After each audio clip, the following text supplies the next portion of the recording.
Une santé mentale mise à rude épreuve. Au cours de sa carrière, Thomas Pesquet a parfois pu se sentir dépassé par ce qui l'entourait. En revenant de sa première mission, le célèbre astronaute français, qui vient de sortir son autobiographie Ma vie sans gravité, édition Flammarion, a fait savoir qu'il avait frôlé le burn-out. Vous en avez même parlé avec Stromae du poids de la notoriété, a révélé Pierre Lescure, alors que le compagnon d'Anne Mottet était l'invité de cet avou, ce mercredi 18 octobre. Oui, parce que depuis la station spatiale, la NASA nous dit s'il y a des personnalités pour le côté psychologique, pour être sympa avec les équipages, et eux se chargent de créer le contact, on peut les appeler depuis la station, a expliqué le spationaute en préambule.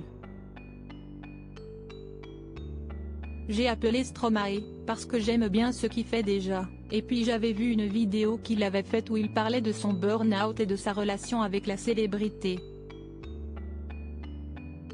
Il avait cette espèce de culpabilité, parce que lui il vit de l'amour des gens, si est très positif mais en même temps, ça lui pèse énormément, parce que ça change beaucoup de choses. A détaillé Thomas Pesquet. Un récit qui a fait écho à son propre vécu, comme l'astronaute l'a expliqué, sur le plateau du talk-show de France 5. Vous étiez proche du burn-out? Un peu dépassé par les événements? S'est interrogée, curieuse, Anne-Elisabeth Lemoine.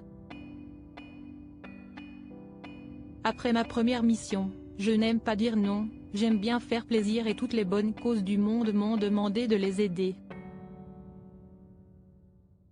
Dieu sait qu'il y en a, les enfants malades, l'environnement, des choses qu'on ne peut pas refuser. Mais on ne peut pas dire oui à tout le monde. Si est impossible.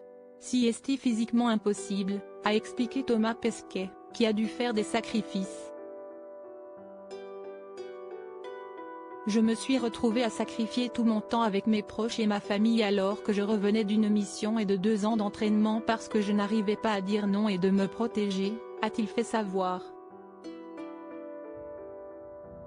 Et l'intéressé de préciser, il faut accepter de refuser. Ça fait mal au cœur évidemment.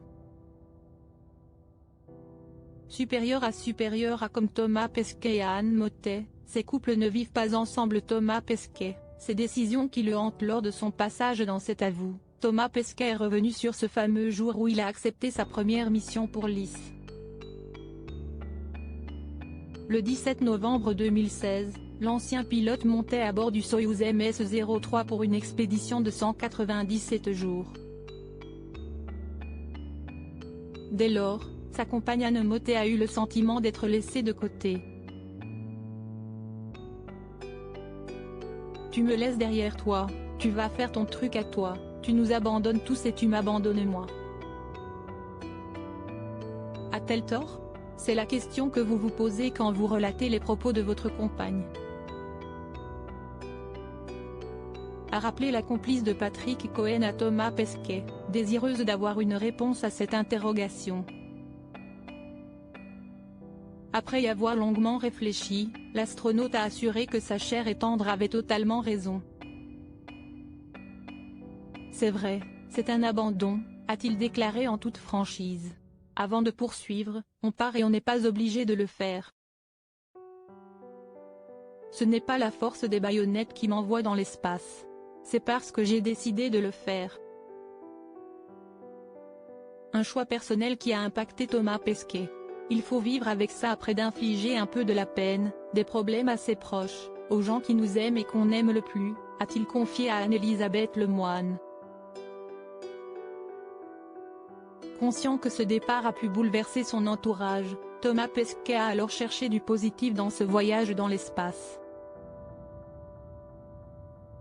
On se dit que le truc à soi, il n'est pas qu'à soi parce qu'il est utile et c'est pour ça que j'ai essayé aussi de le partager avec un plus grand nombre mais il faut vivre avec ça, a-t-il assuré. Crédit photo, capture d'écran France 5.